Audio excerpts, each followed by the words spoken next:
we're going to talk a little bit about the gas situation going on right now, but we want to talk a little bit about Mr. Elon Musk.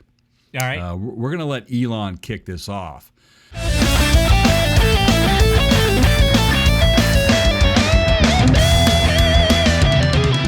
I like Elon. I like him for a lot of reasons.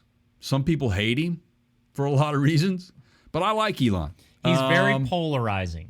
He is extremely polarizing. The one thing that I think I like the most about him is that I'll give you the best example that I can right now, which is when he revealed the Cybertruck and he was going through the process of showing you some of the features and he says, unbreakable glass, and he broke the glass.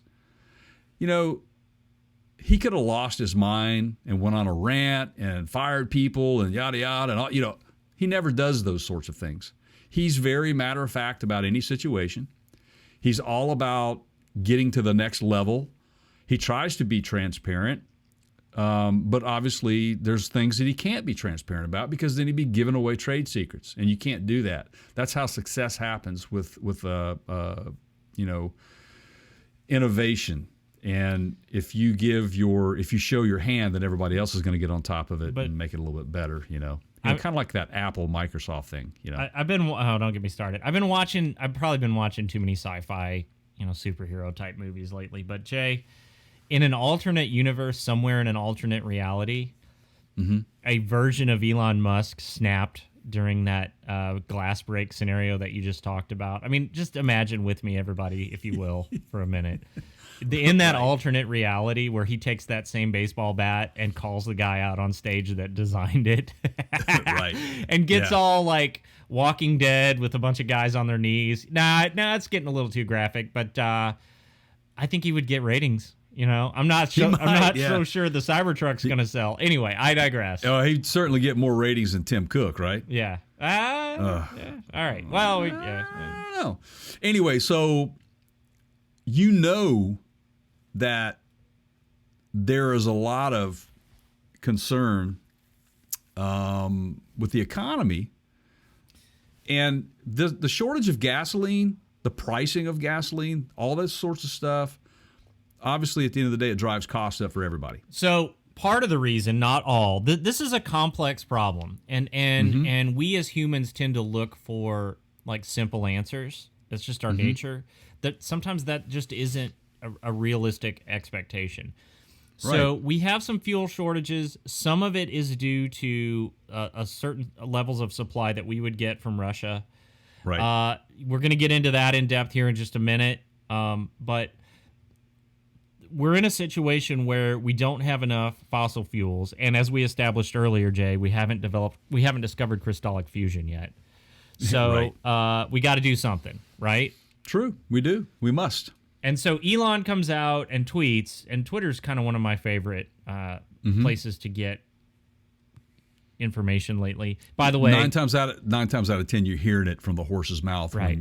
If you're following, or the horse's ass. But I digress. Right. At the Counter Show, everybody on Twitter, that's us. Make sure you follow us. Go ahead and say hi while you're there.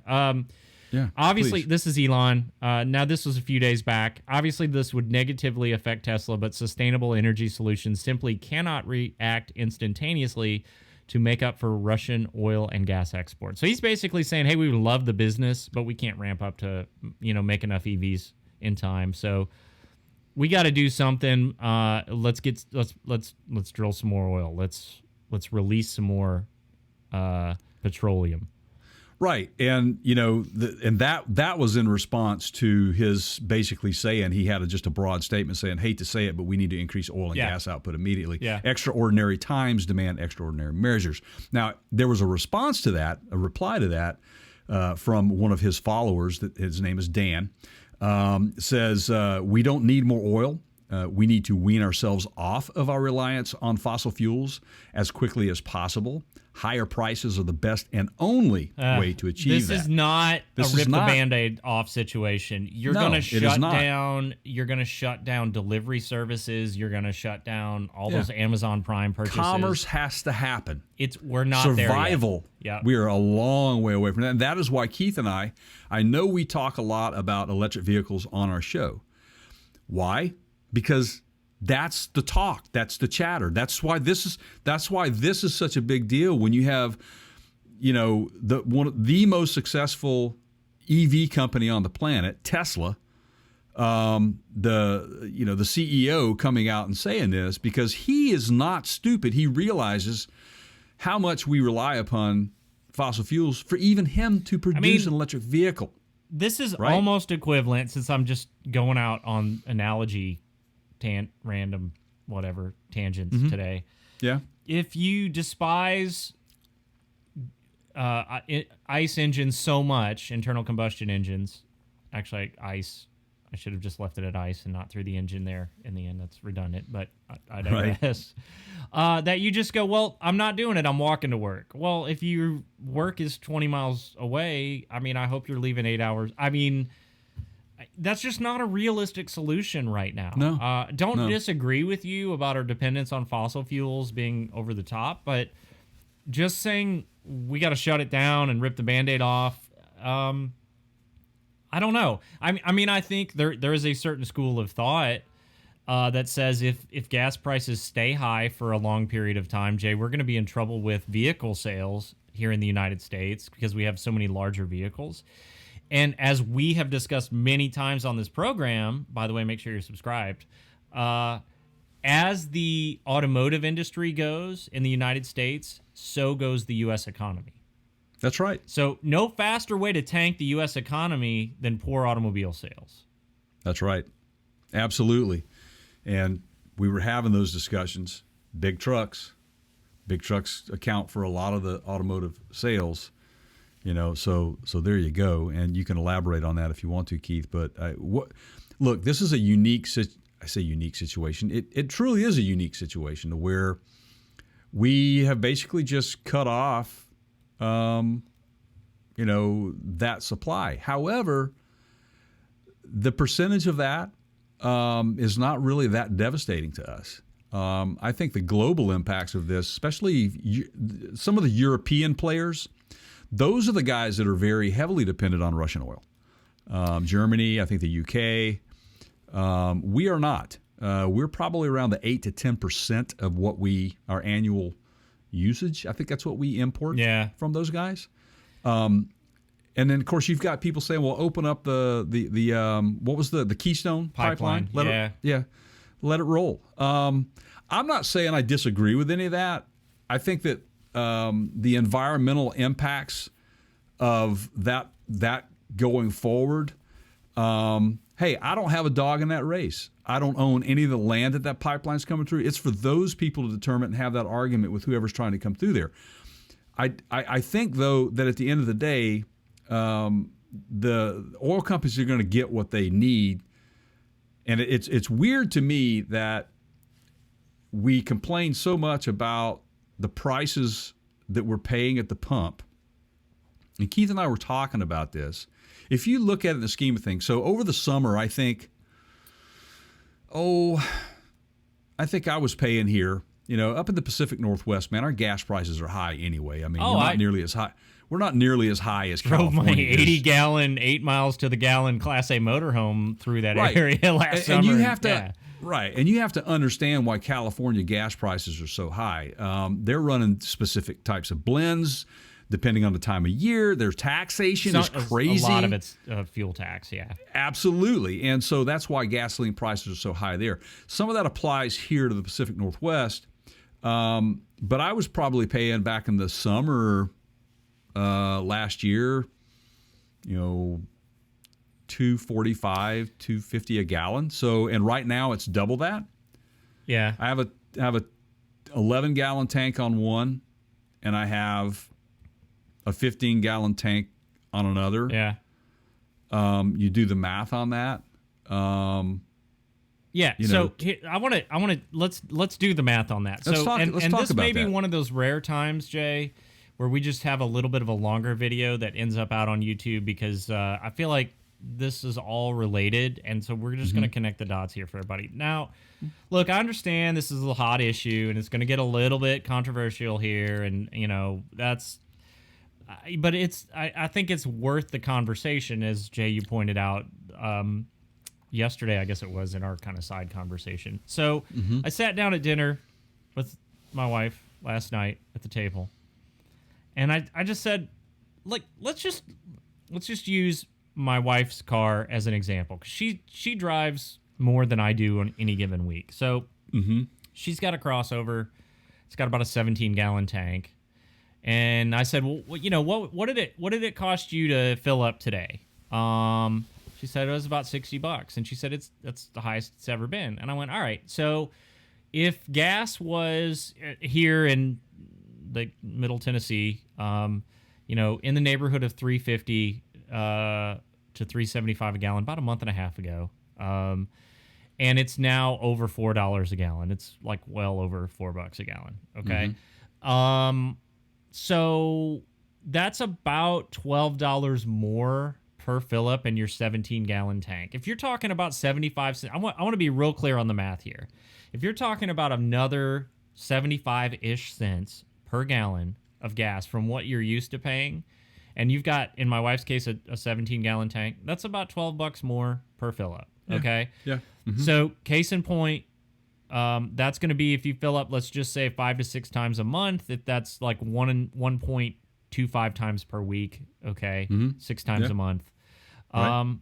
That's somewhere between $75 and $100 more a month, right? Again, depending on number of fill-ups you do and how much you drive and all that. But I'm just taking her as an average use case, right? She drives 20 miles one way to work, so 40-mile round trip, groceries, kids, typical week, right? We all, kind of a normal family life. Sure.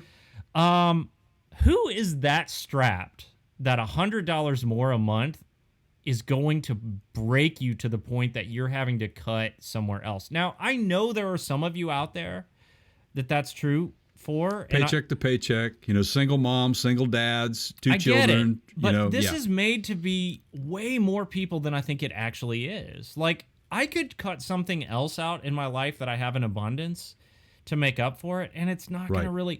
And I'm not saying I'm okay with high gas prices. I'm saying that I think we're getting whipped into a frenzy over something that is not near as serious as we're being told it is.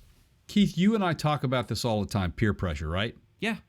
It's everywhere. It's in every aspect of life, peer pressure. Somebody has got something to say about what you're doing, and that's their opinion, and I get that. But the problem you have in the world of public opinion, social media, all this stuff, it does grow.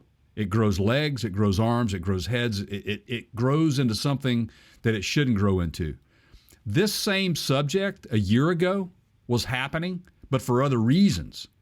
And it was 10 cents higher a gallon, not $1.50 a gallon. And you're complaining then. I mean, 10 cents. 10 cents a gallon, Jay, is not even on a. That's $1.50 on a 15-gallon tank. Yeah. That's, wow, that, really? If you're filling up 4 times a month, that's less than $10 more a month, right? Come on, people. And that's why I think, and part of this is, my mom did it, my grandmother did it. Everybody likes to talk about the price of gas, right? It's like you're out driving, you notice the change. Your dad may do it. I don't know. It's just a common conversational thing. But I feel like in this era, it's not near as relevant as it used to. I am not saying that the price of gas doesn't matter. I am saying it does. It doesn't matter to the level of extremity that we're making it out to be. I mean, groceries have gone up more by ratio of percentage than gas has over the past 12 months. Right. Absolutely. And, I think that people need to realize that this just didn't happen overnight, guys. Okay, this is a culmination. It's been going on for a decade or more. Right. This is a culmination of several administrations, how we conduct ourselves globally with our oil sources, and how there are ways out of this, but it's caught up in the Capitol up there on both sides of trying to get it done. Well, now, no matter what switch you flip here, it's not going to impact it right away, guys. And this is yes, perfect. So I would just like to add to that: be careful what you ask for. Right. There are consequences to getting what you ask for that may be unforeseen. You know, if you so the first guy that we talked about that said we need to wean our dependence on fossil fuels. Right. Okay. So then you're looking at this EV or the mandate, the internal combustion ban that Gavin Newsom signed into law that happens in what, 20, 25, 30 years, something 2025 or 2030, yeah. And then some parts of Europe doing the same thing. So if you really want that, you could potentially lose like race cars, right? Yes. There's another scenario here where that you say, I don't care, I just want my big engine and I want my cheap gas prices. Well, then that means that you have to do things necessarily that maybe are a little bit unethical to get it. Maybe you don't like fracking. Maybe you don't like, there are consequences. Be careful what you ask for, right? Like this is part of the ebb and flow of what's going on right now. Can we get into the Shell thing just a little bit? Let's do this, right? So, and this is good conversation here. So Shell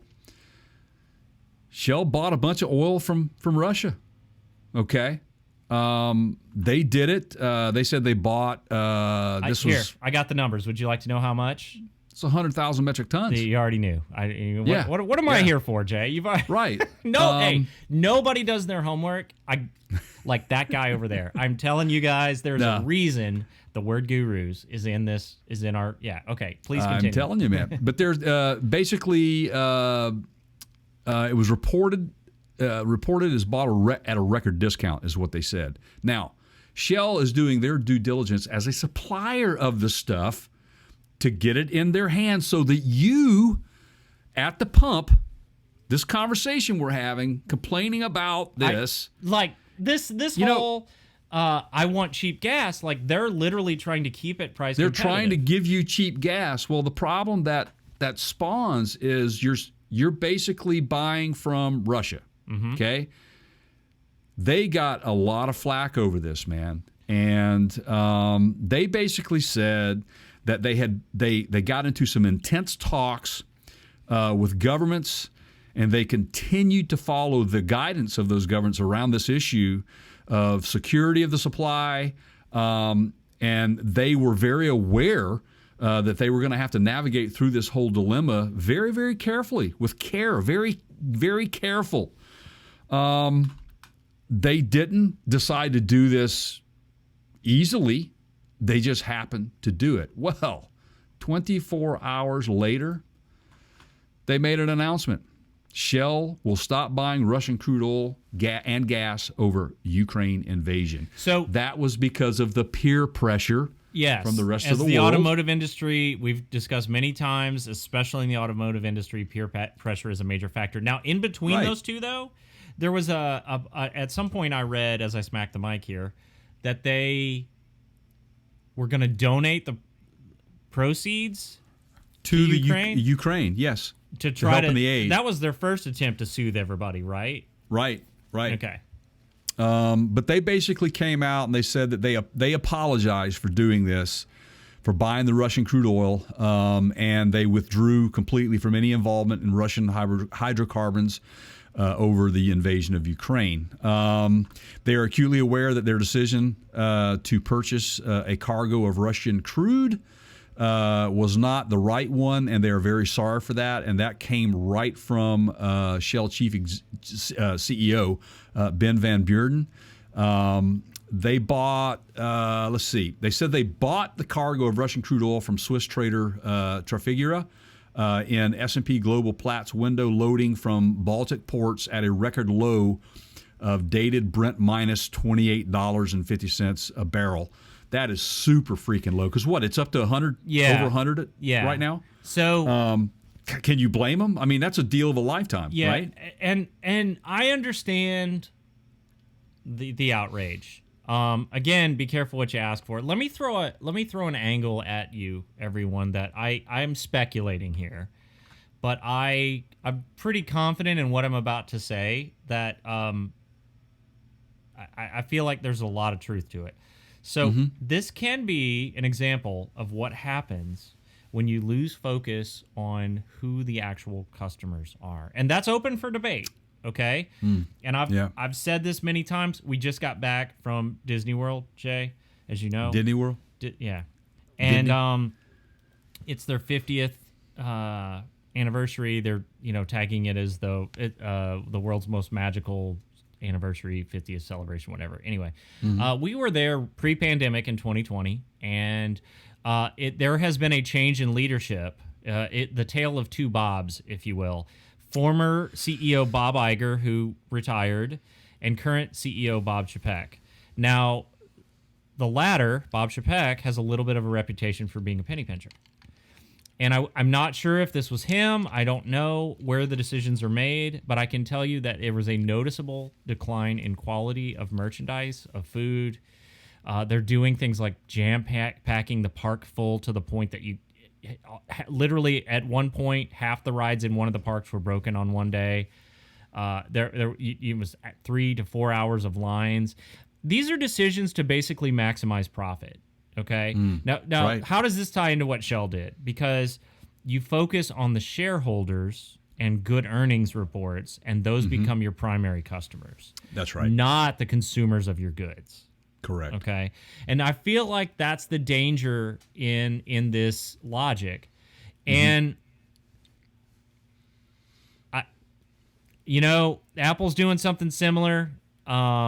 This is not an Apple segment. Maybe we get into that in a little bit, but there's something very similar going on with Apple. And we've lost focus in terms of the consumers of our product being the primary customer. And maybe that needs to happen. I don't know. It bothers me.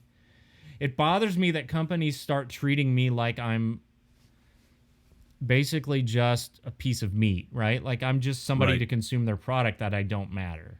They don't care about my experience with their product. Yeah. I mean, I get it.